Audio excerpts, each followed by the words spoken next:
Hola, seguidores panzerianos, ¿cómo están? Gran saludo al señor Gustavo Beguet, que aportó generosamente a la causa para que hablemos de sistemas de propulsión en cohetes de gran tamaño, combustible sólido versus combustible líquido, ventajas y desventajas, más el asunto de dos sistemas argentinos, Tronador 2 versus Cóndor 2.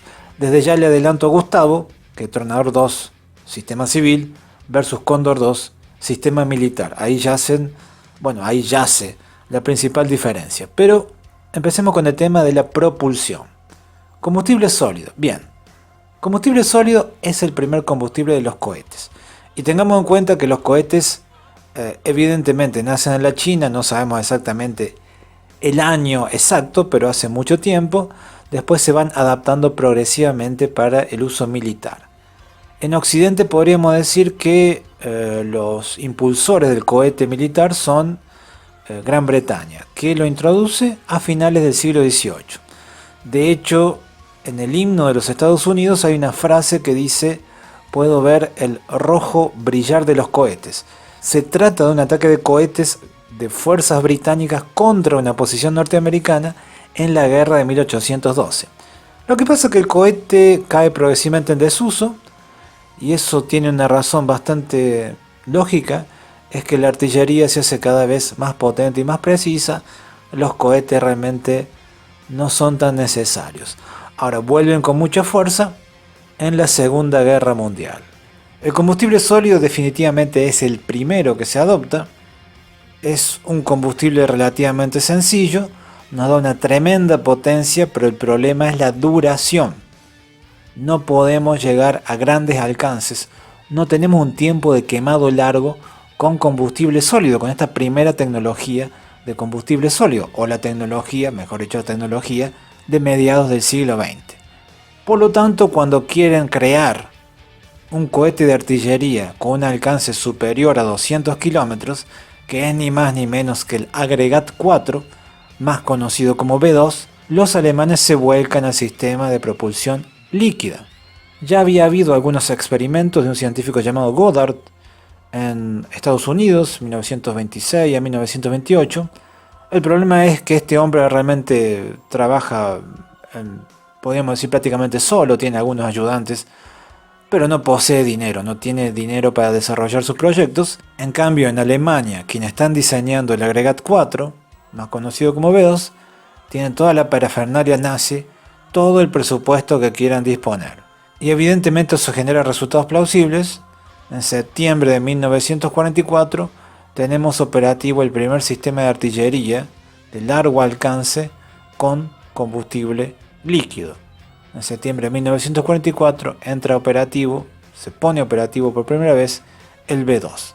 Es decir, tenemos este primer round que, en la búsqueda de un sistema de artillería, por lo tanto un sistema puramente militar, el primer round gana el combustible líquido, la combinación de oxígeno líquido más algún otro tipo de propelente, que en el caso alemán es alcohol, a un 99%, alcohol generado, curiosamente, a través de la destilación de la papa.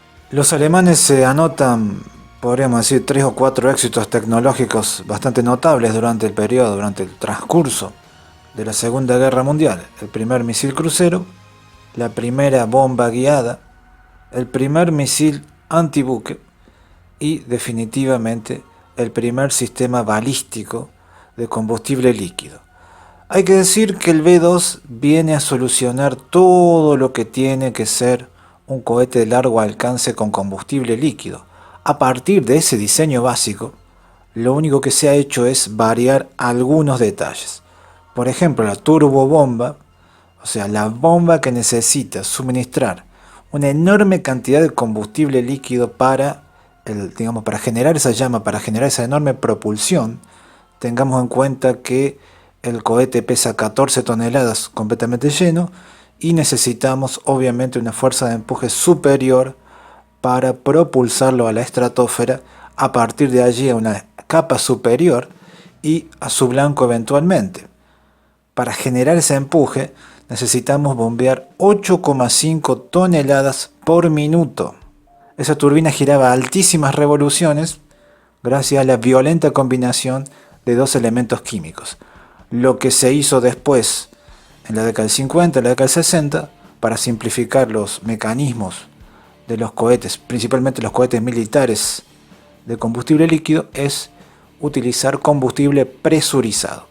Pero el diseño básico seguía siendo el mismo. El diseño básico se seguía basando en el V2 alemán. En el periodo de posguerra, en las dos potencias principales, Estados Unidos y la Unión Soviética, empezamos a ver este diseño de uso combinado o de intenciones combinadas, es decir, un sistema militar, pero que tenga posibilidades para la exploración del espacio. Podemos ver un ejemplo bastante bueno en el General Dynamics Combair Atlas, que es un gran misil, grande y pesado misil de combustible líquido. Podríamos decir que es un B2 con una etapa y media. Una etapa que se desprende a los 120 segundos del lanzamiento y otra que permanece hasta que el combustible líquido se agota. Y la cabeza de guerra, continúa en la típica trayectoria balística. El Atlas es el primer ICBM de los Estados Unidos, o sea, el primer misil con un alcance superior a 5.000 kilómetros. Pero a la vez se convierte en una herramienta bastante poderosa para la exploración del espacio. Y aquí, a finales de la década del 50, principios de la década del 60, a la vez que entran en servicio estos grandes cohetes intercontinentales, también se empieza a notar sus deficiencias. El tema del combustible líquido es que en la mayoría de los diseños, el combustible se tiene que cargar antes del disparo. Exactamente igual que debía hacerse con el V2. El V2 no se podía llevar cargado a los lugares de disparo.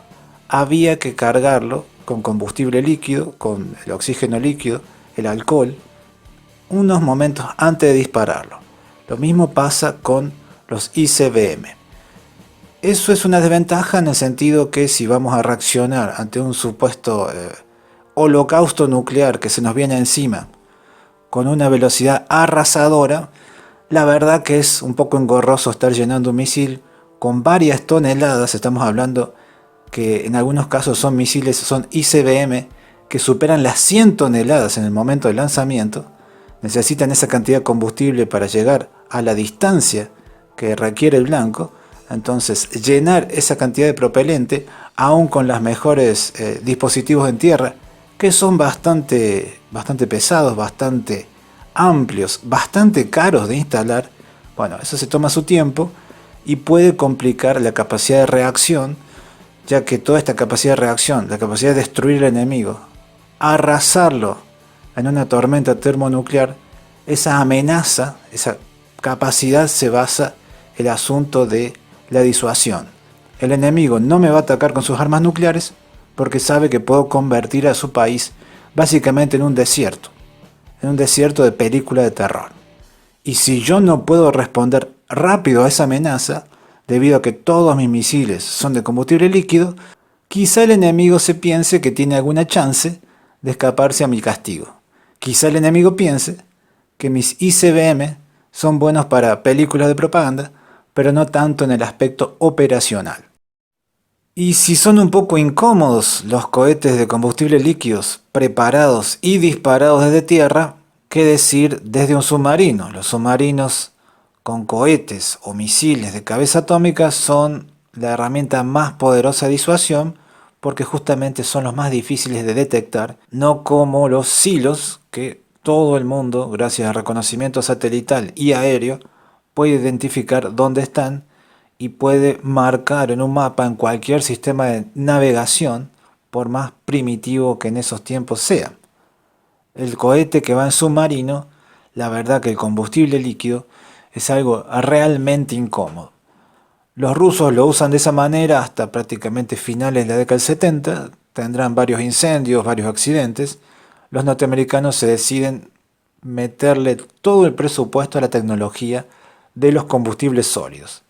Combustibles sólidos que en realidad no son tan sólidos, son una mezcla con la consistencia, podemos decir, de un dulce de leche, de perclorato de amonio y muchas otras cosas más. También hay polvo de aluminio. Son combustibles que garantizan la duración. Cuando nosotros tenemos la base de nitrocelulosa típica, o sea, el pólvora sin humo, tenemos mucha potencia, pero escasa duración. Un cohete de nitrocelulosa no puede llegar al espacio porque se queda sin empuje antes.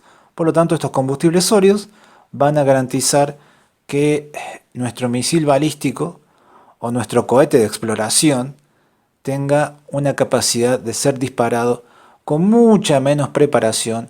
Acá también vemos que se separan los caminos. Los sistemas de combustible líquido van a ser dedicados principalmente a la exploración del espacio, lanzamiento de satélites, es decir, al campo civil, y los misiles de combustible sólido se van a ir principalmente para el campo militar, casi exclusivamente para el campo militar. Bien, lo vamos a cortar en esta primera parte, vamos a completar esta información Cóndor versus Tronador en una segunda etapa, podríamos decir, en un segundo video. Así que Gustavo, te mando un saludo y quédate atento para la segunda parte. Yo me voy despidiendo, los saludo a todos y por supuesto los invito a que sigan aportando para que tengamos más y mejores videos. Nos veremos la próxima. Hasta luego.